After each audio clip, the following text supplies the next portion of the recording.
हर एक व्यक्ति के जीवन में ऐसा क्यों है?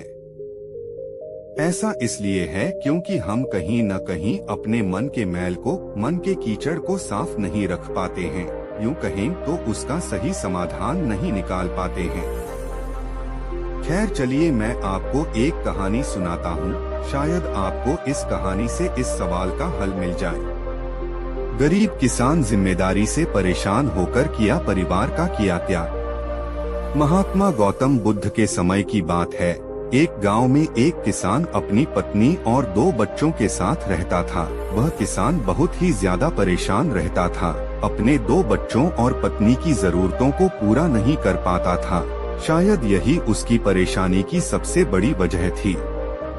समय बीतता गया, उसकी परेशानियां परिवार की जरूरतों के साथ बढ़ती ही जा रही थी। वह दिमाग से और मन से बहुत अशांत रहने लगा था। कहीं न कहीं वह बहुत ज्यादा दुखी हो गया था अपने परिवार की जरूरतों को नहीं पूरा कर पाने की वजह से। एक दिन उसने यह फैसला लिया कि वह अपने घर को, अपने परिवार को, अपने बच्चों को छोड़कर कहीं दूर चला जाएगा। अंततः वह मनहूस दिन और काली रात आ गई जिस दिन वह अपने परिवार को, अपने बच्चों को, अपनी पत्नी को छोड़कर घर से कहीं दूर चला गया। वह किसान चलता ही गया, चलता ही गया। रात से सुबह हो गई, सुबह से फिर दोपहर, दोपहर से शाम, शाम से फिर रात, फिर सुबह हो गई। उस किसान की मन की पीड़ा इतनी ज्यादा थी कि उसके पैरों के छाले और पैरों से बह रहे खून के आगे फीके पड़ गए थे। ना भूख की चिंता, ना प्यास की चाह, बस चलता ही गया, चलता ही गया। आखिरकार जंगल में चलते चलते उसका शरीर इतना ज्यादा थक गया कि वह एक नदी के किनारे जाकर वह गिर पड़ा। कुछ घंटों बाद उस किसान को होश आया। वह बेचारा इतना ज्यादा प्यासा था कि तुरंत वह नदी के पास गया। जैसे ही वह पानी पीने के लिए हाथ पानी में डाला, उसे सामने नदी के उस पार कुछ लोगों का झुंड दिखाई दिया। उसने ध्यान से देखा तो उसे एक वृक्ष के नीचे महात्मा गौतम बुद्ध बैठे हुए नजर आए। वह तुरंत दौड़ के उनके पास गया और उनके पैर पर गिरकर बोला कि हे महात्मा, हे भगवान गौतम बुद्ध, मुझे अपनी शरण में ले लीजिए, मुझे अपना शिष्य बना लीजिए। महात्मा गौतम बुद्ध के शरण में आया हुआ कोई भी व्यक्ति खाली हाथ वापस नहीं जाता। यह किसान तो केवल उनका शिष्य बनना चाहता था। महात्मा गौतम बुद्ध जी ने उसकी मनोदशा को देखते हुए उसे अपना शिष्य बना लिए। महात्मा गौतम बुद्ध और उनके शिष्य वहां पर केवल विश्राम कर रहे थे। उनका विश्राम भी पूरा हो चुका था। वह किसान भी अब महात्मा गौतम बुद्ध जी का शिष्य बन चुका था। अब समय हो चला था आगे की यात्रा को पूरा करने की। गौतम बुद्ध और उनके शिष्य आगे बढ़ते चले गए। कुछ दूर निकल जाने के बाद गौतम बुद्ध जी को बहुत जोर की प्यास लगी। उन्होंने अपने इस नए शिष्य अर्थात किसान से बोला कि प्रिय शिष्य, जाओ, पास में एक सरोवर है, वहाँ से मेरे लिए पानी लेकर आओ। किसान बोला, जो आज्ञा भगवान।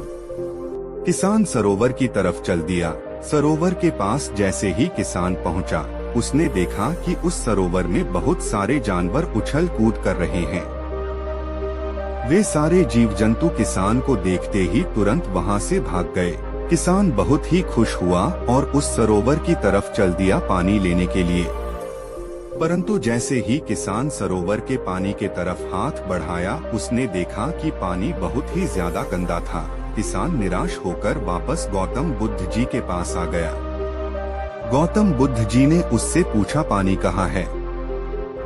किसान ने दुखी भरे शब्दों के साथ कहा, हे भगवान, मैं जैसे ही उस सरोवर के पास पहुंचा तो मैंने देखा कि उस सरोवर में काफी सारे जीव जंतु उछल कूद कर रहे थे और उनके उछल कूद करने की वजह से उस सरोवर के जमीन के तल में बैठी हुई सारी गंदगी, सड़े हुए पत्ते उस पानी में घुल मिलकर एक कीचड़ का रूप ले लिए थे।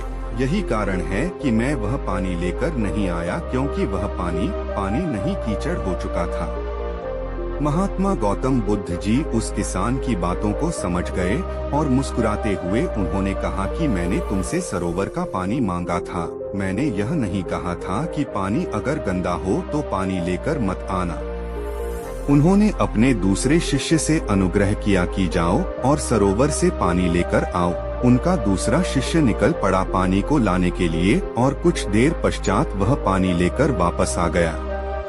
आश्चर्य की बात तो यह थी कि दूसरे शिष्य द्वारा लाया हुआ पानी बिल्कुल साफ था, और उससे भी बड़ी असमंजस की बात यह थी कि सारे के सारे शिष्य बड़े ही आश्चर्यचकित हो गए कि यह करिश्मा कैसे हो सकता है, क्योंकि पहले शिष्य ने तो यह बताया था कि पानी कीचड़ हो गया था। महात्मा गौतम बुद्ध जी ने सारे शिष्यों को यह बताया कि जब सारे जीव जंतु उस पानी में उछल कूद कर रहे थे, तब उस दौरान उस सरोवर के पानी के तल में बैठी हुई सारी गंदगी, सड़े गले हुए पत्ते सब घुल मिलकर कीचड़ रूपी पानी का रूप ले लिए थे। परंतु जितने समय में प्रथम शिष्य किसान वापस आया और दूसरा शिष्य वापस गया, उतने समय में उन जीव जंतुओं के भाग जाने के पश्चात उस सरोवर का पानी धीरे धीरे शांत हो गया था। और जैसे जैसे सरोवर का पानी शांत होता गया, उस सरोवर के कीचड़ रूपी पानी में खुली हुई सारी सड़ी गली पत्तियां और मिट्टी धीरे धीरे शांत होकर उस सरोवर के तल में जाकर बैठ गए, जिससे उस सरोवर का पानी शांत होकर साफ हो गया तथा सारे गले हुए सड़े हुए पत्तियां भी शांत होकर आराम से उस सरोवर के तल में जाकर बैठ गए थे। प्रिय शिष्यों, अगर उस सरोवर में किसी भी तरीके का कोई हलचल नहीं होता तो उस सरोवर की हर एक चीज जिसको जहाँ पर होनी चाहिए थी वह वहीं पर ही रहती। उन जीव जंतुओं के हलचल की वजह से सरोवर के तल में बैठी हुई सड़ी गली पत्तियां, मिट्टी उस शांत पानी में मिलकर एक कीचड़ का रूप ले लिए थे।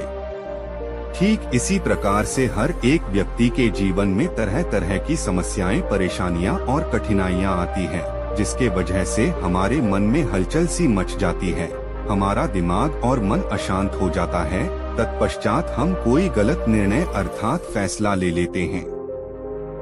परंतु अगर हम थोड़ा समय देकर उन कठिनाइयों, परेशानियों और समस्याओं के बारे में समझने की कोशिश करें तो मन की हलचल उस सरोवर की पानी की तरह शांत हो जाएगी, जिससे हम अपने जीवन में सही निर्णय का चुनाव करते हुए उसका समाधान निकाल लेंगे। किसान को महात्मा गौतम बुद्ध जी की सारी बातें बिल्कुल साफ साफ समझ में आ गई। उसे यह भी समझ में आ गया कि उसके परिवार में आई हुई सारी परेशानियां, दिक्कतें और जिम्मेदारियां भी इसी सरोवर के सड़ी गली हुई पत्तियों और मिट्टी रूपी कीचड़ की तरह ही हैं। बस जरूरत है थोड़ा समय निकालकर मन को शांत करते हुए उन परेशानियों, दिक्कतों के बारे में समझने और उसका समाधान निकालने की। मन का कीचड़ कहानी से हमने क्या सीखा? दोस्तों, समय के साथ साथ हर एक इंसान की जरूरतें बढ़ती ही जाती है। हो सकता है किसी की जरूरत कम हो सकता है किसी की जरूरत ज्यादा हो, लेकिन हमें उन जरूरतों को पूरा करने के लिए मेहनत तो करना ही पड़ता है। हाँ, यह जरूर है कि मेहनत करते वक्त हमें बहुत सारे कठिनाइयों और समस्याओं का सामना करना पड़ता है। इसी वजह से बहुत बार हमारा मन अशांत हो जाता है, निराश हो जाता है, दिल दिमाग में एक अजीब सी हलचल होने लगती है, जिसके वजह से हम गलत फैसला ले लेते हैं। परंतु दोस्तों, हमें घबराने की जरूरत नहीं है, हमें अपने दिमाग को शांत करने की जरूरत है। थोड़ा समय देकर इसके बारे में सोचने की जरूरत है। इसका समाधान कुछ न कुछ जरूर निकल आएगा। दिमाग को शांत रखें, कोशिश करते रहें, मेहनत करते रहें। समय लगेगा लेकिन सफलता जरूर मिलेगी, क्योंकि सब्र का फल मीठा होता है। धन्यवाद।